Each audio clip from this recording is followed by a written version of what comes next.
previously we did a test on monofilament lines, testing which one was the hardest to see underwater. I put several different types of lines, fluoro, mono, and different colors, and we compared them all next to each other at different angles. Well, I got some requests saying, hey, can you do this with braid lines? I was like, yeah, sure. So that's what we're doing today.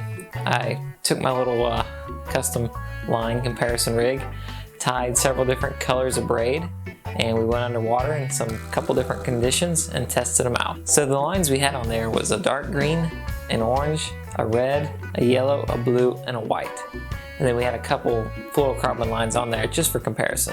Our first test was underwater in the Florida Keys, where it's nice, pretty clear water, mostly blue.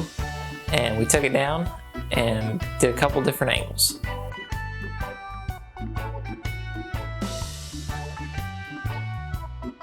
Looking at it underwater, the least visible line to me was the white line actually.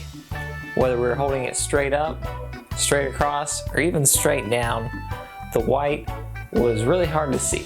I mean, when you think about it, most fish are white underneath because when fish look up toward the sky is generally white. So the white was pretty tough to see. And it was even tough to see looking straight across where the background's more blue, just looking straight out into the ocean. The next best to me was probably the blue. It was a little easier to see, but it was still, blended in fairly well. Probably the easiest line to see was the dark green, followed by the red. Which makes sense. I mean, you're in a nice clear environment and the dark green just really stands out. So then we did the test in a pond. And the pond is definitely a lot darker body of water. Its clarity wasn't too bad, but I mean, definitely looking at it, it's not pretty blue water, it's black, brown water. First we did it kind of in shallow, where you got some of the grass beds in the background. And looking at this, the green, no surprise there, actually did really well. It's a really dark line and it just blended in right with the surroundings. Even when we took this rig further out into the pond, where it was just a dark brown background, that green still blended in well. So if you're a bass fisherman, or maybe you fish in the river where it's that brackish kind of dirty water like the St. John's, then that green would be the line to go with. It was funny, even some of the times, the way the light hit it, the monofilament and fluoro lines on the rig stood out more than that dark green. They kind of had a shine to them, and that dark green braid, I mean, it was just a dull color, so it didn't reflect anything. And I was pretty impressed with how hard it was to see. So we took another angle with this video.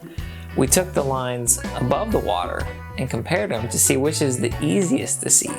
You may not care, what your line looks like underwater. You may buy your line based off of how well you can see it from the surface. So from looking at it from the top, to me the easiest line to see was probably the yellow or the red. I mean, those stood out pretty good.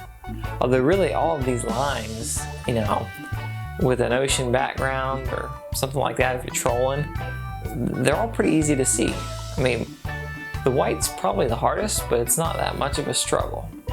Now keep in mind, fish will bite whatever line.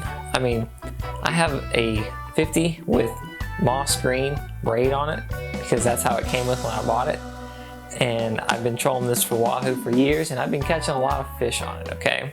So even though this is the easiest line to see to me, you still catch fish on it, okay? You're not gonna buy a line and just be like, oh man, no fish are hitting my line because it's such and such color. But personally, next time I spool them up, I'm gonna go with the blue or the white lines. I just like the look of them, and I think they're hard to see for fish, and I'll be able to see them out of the water just fine.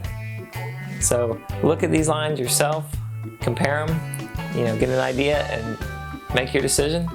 Hope this video helps. I hope you guys got a good kind of look and gave you a new perspective on how these lines look underwater. Thanks for watching, and we'll see y'all next time.